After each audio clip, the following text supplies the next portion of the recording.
इटावा में वन विभाग की जमीन पर बने बीहड़ वाले सैयद बाबा की मजार को बुधवार रात बुलडोजर चलाकर जमींदोज कर दिया गया।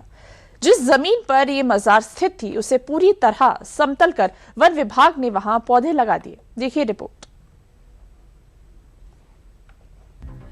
इटावा की एक मजार इन दिनों चर्चा का विषय बनी हुई है। वजह है वहां हुई बुलडोजर कार्रवाई, जिसने कुछ ही घंटों में पूरे इलाके की तस्वीर बदल दी। बताया जा रहा है कि बुधवार शाम वन विभाग की टीम भारी पुलिस बल के साथ मौके पर पहुंची और फिर रात भर चली कार्रवाई में बीहड़ वाले सैयद बाबा के नाम से मशहूर मजार को जमींदोज कर दिया। हालांकि जिस जमीन पर ये मजार स्थित थी उसे पूरी तरह समतल कर दिया गया और बाद में वहां पौधे भी लगा दिए गए।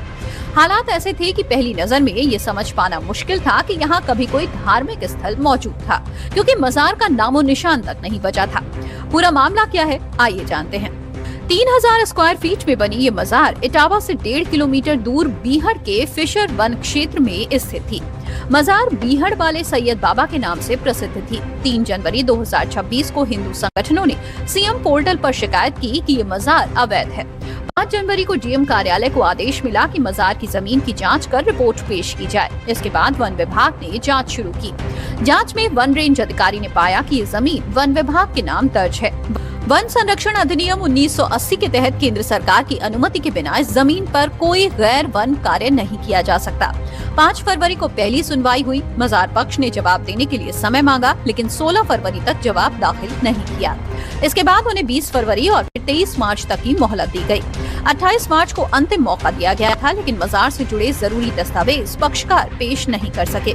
इस पर कोर्ट ने आदेश दिया कि भूमि पर उनका कोई वैध अधिकार नहीं है और मजार हटाई जाए। मजार के केयरटेकर ने कानपुर स्थित वन संरक्षक के समक्ष अपील दायर की, लेकिन उनकी अपील खारिज हो गई। मजार के केयरटेकर का दावा है कि मजार 800 साल पुरानी थी। कुछ लोग इसे मोहम्मद गोरी के सेनापति शमसुद्दीन की मजार बताते हैं, लेकिन ये दावा पूरी तरह गलत और निराधार है। वन विभाग का कहना है कि मजार सरकारी जमीन पर बनी हुई थी, इसलिए कार्रवाई की गई।